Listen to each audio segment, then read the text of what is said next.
নজর রাখবো পরবর্তী খবরের দিকে। নিঃশর্ত আত্মসমর্পণ ছাড়া সমঝোতা নয়, ইরানকে স্পষ্ট জানিয়ে দিলেন ডোনাল্ড ট্রাম্প। ফের সর্বোচ্চ নেতা বাছার ইঙ্গিত ট্রাম্পের। সহযোগিতা নিয়ে ইরানকে নতুন করে গড়ে তোলা হবে, ধ্বংসের মুখ থেকে ইরানকে ফেরানোর জন্য নিরলস চেষ্টা করা হবে। সমাজ মাধ্যমে বার্তা মার্কিন প্রেসিডেন্টের, তবে নিঃশর্ত আত্মসমর্পণ না করলে কোনো আলোচনা নয় বলে স্পষ্ট জানিয়ে দিয়েছেন মার্কিন প্রেসিডেন্ট।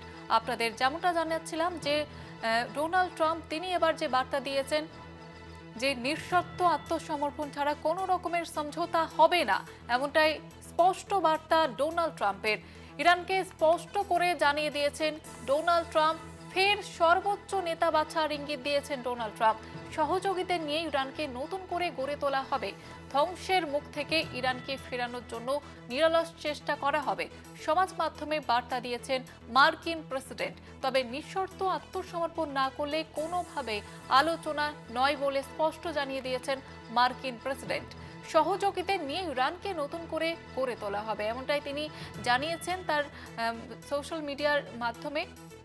নিঃশর্ত আত্মসমর্পণ ছাড়া সমঝোতা নয়, নিঃশর্ত আত্মসমর্পণ ছাড়া সমঝোতা নয়, ইরানকে স্পষ্ট জানিয়ে দিলেন ডোনাল্ড ট্রাম্প।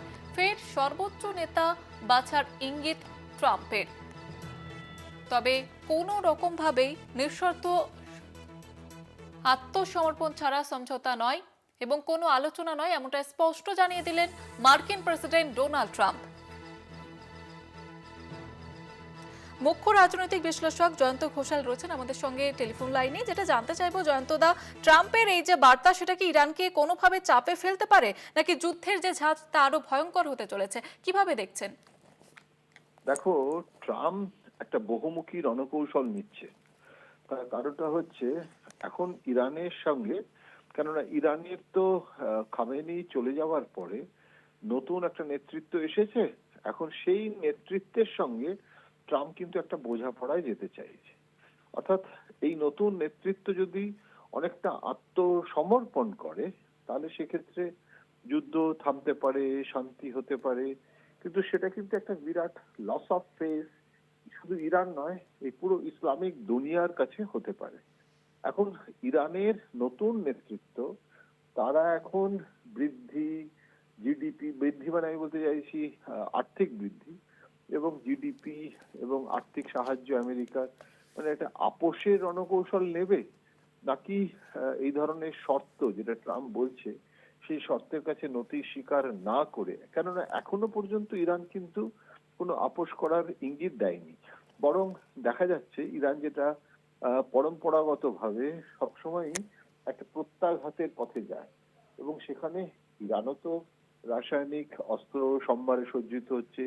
এই অভিযোগ বহুদিন থেকে আমেরিকা করে আসছে, পরমাণু শক্তিধর রাষ্ট্র, এবং ইরান কিন্তু অনেকগুলো আঘাত হেনেছে। সুতরাং এই এখন এক পার লড়াইটা হবে, নাকি মানে মার্কিন যুক্তরাষ্ট্র যেটা করছে যে আক্রমণ করে দেওয়ার পর, আঘাত হানার পর এবার এটা বোঝাপড়ার দিকে যাওয়া, এবং সেটা কৌশলগত ভাবে সেই কৌশলের ফাঁদে ইরান পা দেবে, সেটাতেই তার লাভ, নাকি এই আমেরিকা আজকে যে হুমকিটা দিল, যে হুঁশিয়ারিটা দিল, সেটাতে কোন রকম ভাবে কর্ণপাত না করে আরো লড়াইটা লড়ে যাবে। এখানে ইরান একা নেই কিন্তু, তার কারণটা হচ্ছে রাশিয়া এবং চীন, তারা ইরানের পাশে আছে, এবং পাকিস্তান, বাংলাদেশি যে অক্ষ, মানে আমার মনে হচ্ছে যে একটা আড়াআড়ি ভাবে গোটা পৃথিবী কিন্তু দুভাগে একটা ভাগ হয়ে যাচ্ছে। তার ফলে রাশিয়া ইরানের পাশে আছে, চীনও আছে।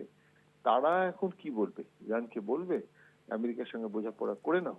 কখনো বলবে না। কিন্তু ইরানকেও, ইরান একটা সার্বভৌম নিজস্ব রাষ্ট্র, তার অর্থনীতি আছে, সুতরাং তাকেও ভাবতে হবে। এখন কৌশলগত ভাবে এক কদম এগিয়ে দু কদম পিছিয়ে আসবে ইরান, নাকি আরো সংঘাতের পথে যাবে? মানে ট্রাম্পের এই বক্তব্য অনেকগুলো পসিবিলিটির মানে একটা সম্ভাবনা দেখতে পাচ্ছি আমরা, কিন্তু সেটা শেষ পর্যন্ত কি হবে এখনই বলা যায় না। এখনো পর্যন্ত ইরান কিন্তু আপোষ করার কোনো ইঙ্গিত ট্রাম্পের এই হুমকিতে দেয়নি, বরং প্রত্যাঘাতের পথেই চলেছে। ধন্যবাদ জানাবো জয়ন্ত দা।